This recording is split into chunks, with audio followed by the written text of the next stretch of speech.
I thought it was just a dream. So when they come and announce this to me, in fact,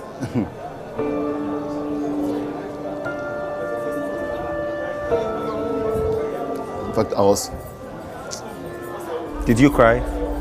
I cried a lot. And even 3 days self, I do not eat. 3 days. When they were brought food, my people brought food and said they are on date. And I said, not they are on date that I'm checking. What happened? What happened? What really happened? And that is what I'm thinking of. But not you are on date. So what exactly happened to Abdul after he was hit with a stick? I have come to Tamale to find out more. In the Attorney General's office here in Tamale, I am handed a dossier of documents on Halik, including his first charge sheet on 16 July 2013, his response and other statements from the investigators. Halik admits in a statement to the police that indeed he hit his victim with a piece of wood.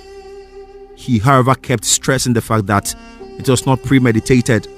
I checked the next paper, and there is the autopsy report answering my question on why 27-year-old Abdul Kanil died. The autopsy was done on 17 July 2013, 2 days after his death.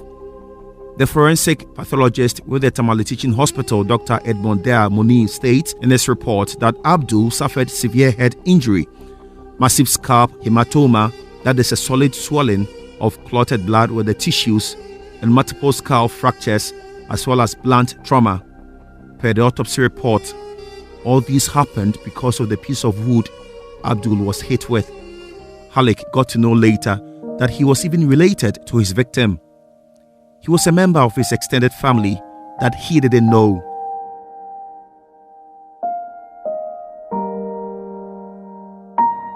The autopsy report paved the way for Halik to be tried.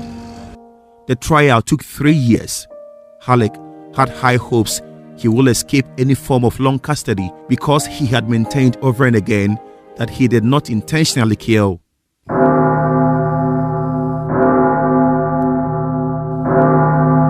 On 11 July 2016, the opposite happened.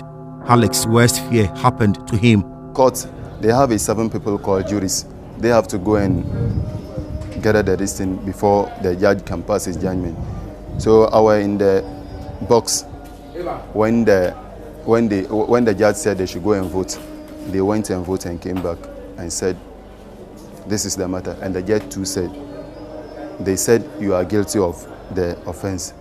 So me too, I agree with them. And he asked me that whether I have something to say. And I said no, because how it was come, because he said these people have agreed that I'm guilty of the offense.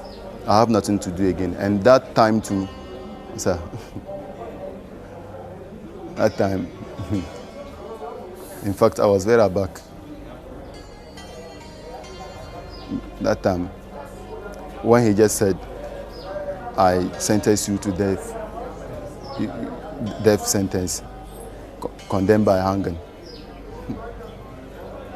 What I was really feeling something different. Like I what? thought, that time I didn't even feel myself in the court. There is a reason the jurors and the judge retired to their closets to consult, as happened in the case of Halik, as former Supreme Court Judge Justice Stephen Alambrobe explains. In murder cases, I was in the assizes for some years. In murder cases, the charges are prepared. They are prosecuted by the prosecutor. Usually murder cases are by lawyers or very senior state attorneys or police officers. Evidence is laid, and then at the end of the trial, the judge sums up the law and the evidence to the jurors. That is the difference. And then after summing up the law and the evidence to jurors, they retire and consider whether the person is guilty or not guilty on the basis of the law and the evidence as summed up by the judge.